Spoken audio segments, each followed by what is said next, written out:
पलामू से निकलना और पलामू में आना ये अपने आप में कभी न कभी एक खौफ का आलम हुआ करता था, चाहे पलामू वासियों के लिए या पलामू से बाहर रहने वालों के लिए।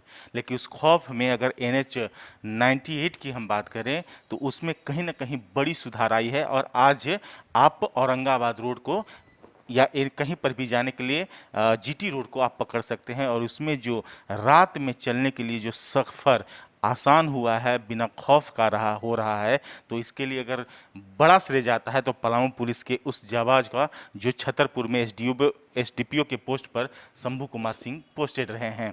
आज इनकी विदाई हो रही है पलामू से, लेकिन कहीं ना कहीं कैपिटल न्यूज़ सलाम करता है इस रूप में। सर बहुत बहुत धन्यवाद हम कहेंगे कि जब हम वाकई में गुजरते हैं NH से तो लगता है कि हाँ, आज हम बिना खौफ के गुजरते हैं पलामू से। जी, चूँकि ये NH 98 का जो एरिया है बिहार से बिल्कुल सटा हुआ है। गया और औरंगाबाद का जो क्षेत्र है, इस क्षेत्र में नक्सल गतिविधियाँ रही हैं कुछ सालों पहले। उसका एक असर था कि इस रोड पर रात के 8 बजे के बाद पूरी गाड़ियाँ बेखौफ होकर नहीं निकल पाती थी। बट पूरी टीम काम की, पलामू पुलिस की हर एक थाना लेवल पे, अंचल लेवल पे, अनुमंडल और जिला स्तर पे CRPF की टीम के साथ मिलकर कई इम्पोर्टेंट अभियान हुए। उसका नतीजा ये रहा कि धीरे धीरे नक्सलवाद के जो चीज़ें थी वो कम हुई हैं और उसका असर है कि आज बेखौफ होकर बिना किसी तकलीफ़ के, बिना किसी परेशानी के, बिना किसी डर के आप इस रूट को आप किसी भी वक्त इस्तेमाल कर सकते हैं।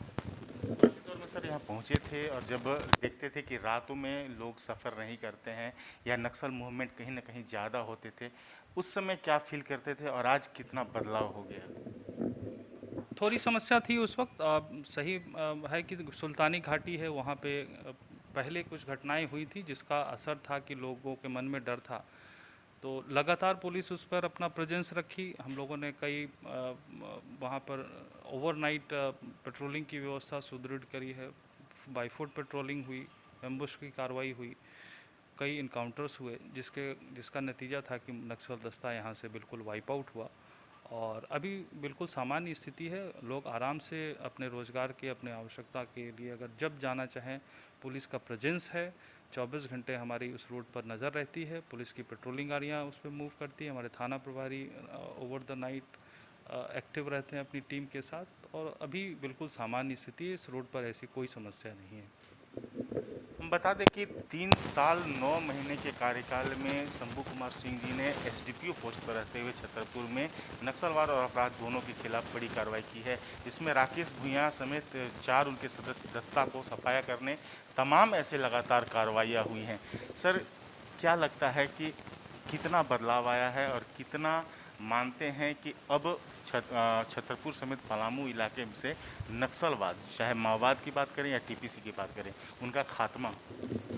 नक्सलवाद, स्पेशली मध्य जोन का जो नक्सलवाद है, लगभग 30 साल पुराना इनका इतिहास रहा है। वर्तमान स्थिति, इनकी स्थिति बहुत ही कमज़ोर हो चुकी है।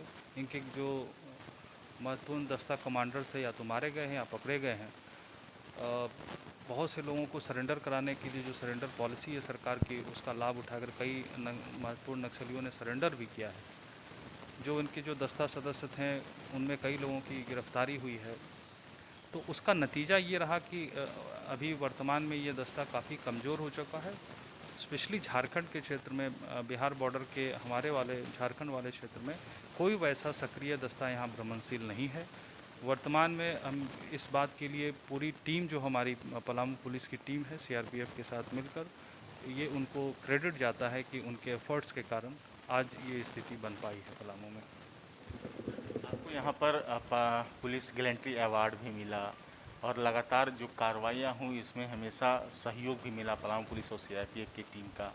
किस रूप में देखें कि अब क्या खास ऐसा किया जाना चाहिए या आम जनमानस से क्या अपील करेंगे कि उनका कितना साथ मिलना चाहिए कि ताकि हम नक्सलवाद को पूरी तरह से जड़ से मिटा सकें?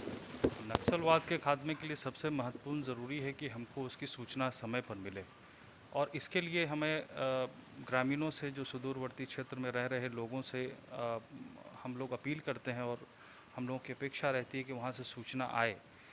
और पलामू पुलिस की जो कार्यशैली रही है उसका प्रतिफल है कि ये सूचना बहुत रियल टाइम पे मिल जाती है, जिसका उसी सूचना असूचना का नतीजा था कि कई हमारे इनकाउंटर्स हुए या लोग पकड़े गए हैं।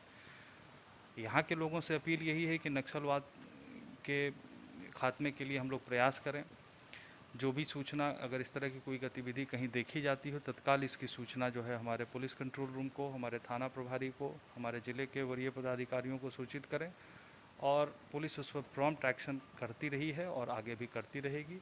और इस तरीके से हम लोग ऑलमोस्ट जो मिथ प्राय अब ये संगठन हो चुका है, वो धीरे धीरे वाइप आउट हो जाएगा। की भूमिका अहम हुई है और कितना सुरक्षित मान रहे हैं कि अब पुलिस कर्मचारियों सिपाहियों की बदौलत या पूरे जवानों की बदौलत, फोर्स के बदौलत अब मजबूत है हमारा सीमा, चूँकि हमेशा से कहा जाता है कि ये सीमा हमेशा से उनके लिए सेफ जोन रहा है। देखिए, पिकेट का सबसे महत्वपूर्ण रोल होता है कि सरकार के एक महत्वपूर्ण विंग का प्रेजेंस जो होता है सुदूरवर्ती क्षेत्र में होता है। अब किसी शिकायत को लेकर पुलिस पब्लिक को इतनी दूर थाना पे आने की आवश्यकता नहीं है। हर पिकेट पे हमारा ओपी संचालित है, वहाँ पुलिस के, सिविल पुलिस के अधिकारी रहते हैं, आईआरबी के जवान हैं, जैप के जवान हैं, सीआरपीएफ के जवान हैं, तो उनकी समस्याओं का निराकरण हो जाता है। दूसरी सबसे महत्वपूर्ण बात है, सरकार की एक योजना थी, इंटीग्रेटेड डेवलपमेंट स्कीम था, जिसमें कि हर पिकेट में हर महीने एक जनता दरबार का आयोजन होता था, जिसमें कि जो पुलिसिंग के अलग इतर जो चीज़ें हुआ करती थी, जिसमें कि इनके वृद्धा पेंशन का कोई अगर शिकायत है, नहीं हो पा रहा है, इसके अलावा प्रधानमंत्री आवास योजना से, सड़क से, पुल पुलिया से, अगर इस तरह की भी कोई शिकायतें हैं तो वो ओपी और पिकेट के माध्यम से प्रशासन तक पहुंचता रहा। उसका एक प्रतिफल रहा कि लोगों को प्रखंड आने की आवश्यकता नहीं पड़ी, मंडल स्तर पर आने की आवश्यकता नहीं पड़ी, जिला जाने की आवश्यकता, उनकी समस्याओं का निराकरण उस पिकेट के माध्यम से हुआ।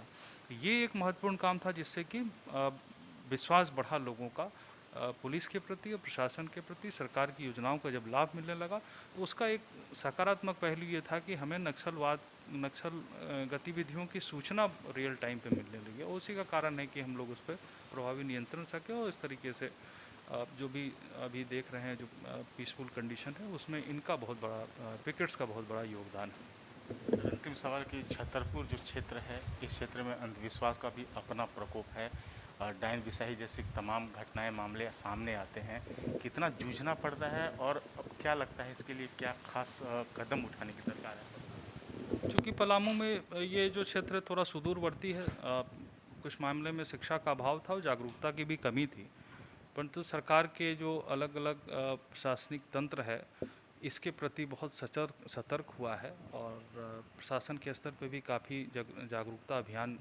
चलाया गया है। धीरे धीरे ये चीज़ें काफ़ी कम हो गई हैं। अगर कहीं कोई घटना घटित होती है, पुलिस उस पर त्वरित जो हमारी कानूनी कार्रवाई है, कानूनी प्रक्रिया करती है, तो लोगों के मन में जो इस तरह की गतिविधि में संलिप्त हैं, उनके मन में डर भी पैदा हुआ है, और जो इसमें भुक्तभोगी हैं उनको तुरंत न्याय दिलाने के लिए पुलिस कार्रवाई करती है।